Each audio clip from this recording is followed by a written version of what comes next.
Before you showed up, everything was fucking great. And you came along with your fancy train and your fancy people, trying to make this place into something that is never gonna be.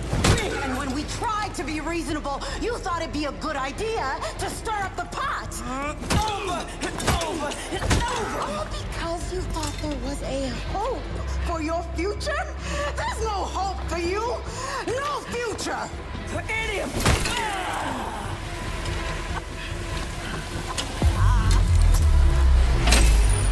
Oh, shit! Fuck!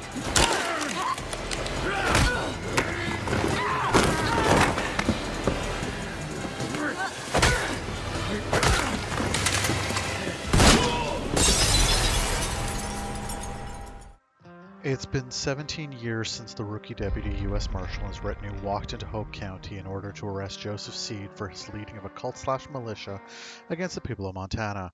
Shot down on takeoff, Rook went up against Joseph's 3 siblings and then Joseph himself, only to lose the whole ordeal when the nuke that was set up actually went off, obliterating everything in its path. 17 years. 17! In the beginning, this really didn't look like a place in which a nuclear bomb went off. The environments are rich with vegetation, the trees are healthy, the plants are growing in abundance. Sure, the houses look half destroyed and the vehicles have seen much better days, and there's not a mirror in sight, but it didn't feel very believable until much later when you finally see where the bomb went off. There's nothing there but ash. The gray waste will also kill you fairly quickly, which is what I had been expecting for only 17 years after a blast of that magnitude. Does that make it more believable? Yes, it does. No longer the rookie deputy U.S. Marshal Rook, you are now filling the shoes of a man or woman named Thomas Rush as captain of security, aptly dubbed Capt or Captain. Now, while it's their first time, as a player you'll find yourself back within Hope County, though it's not the same place you previously left off, and the stakes are a bit different, even if the format isn't. While the beginning is just as intense as its predecessor Far Cry 5, New Dawn from that point doesn't feel as grand or as wowing. That doesn't mean it isn't fun, it just doesn't hold the same scope. In Far Cry 5, you have Joseph Seed's 3 siblings to go after before you could face off against him. Each one carved a third of the county for themselves.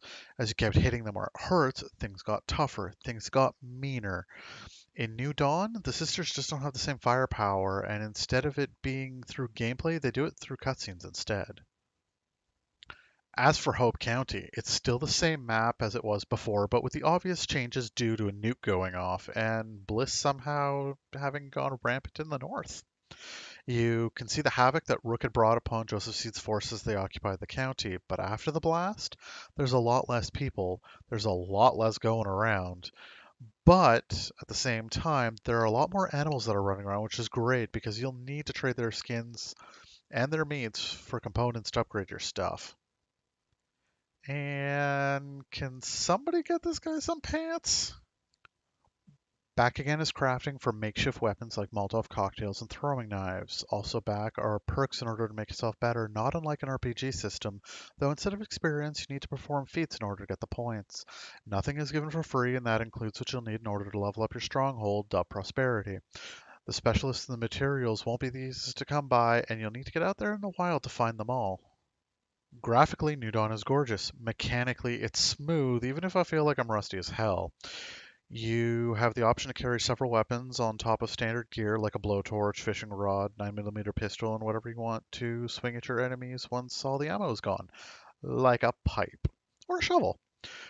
What you do from there on, though, is up to you. It's an open world, so there are plenty of side quests to be found between major missions in order to further upgrade your gear to be prepared for the fights ahead. Hope County, it's in your hands.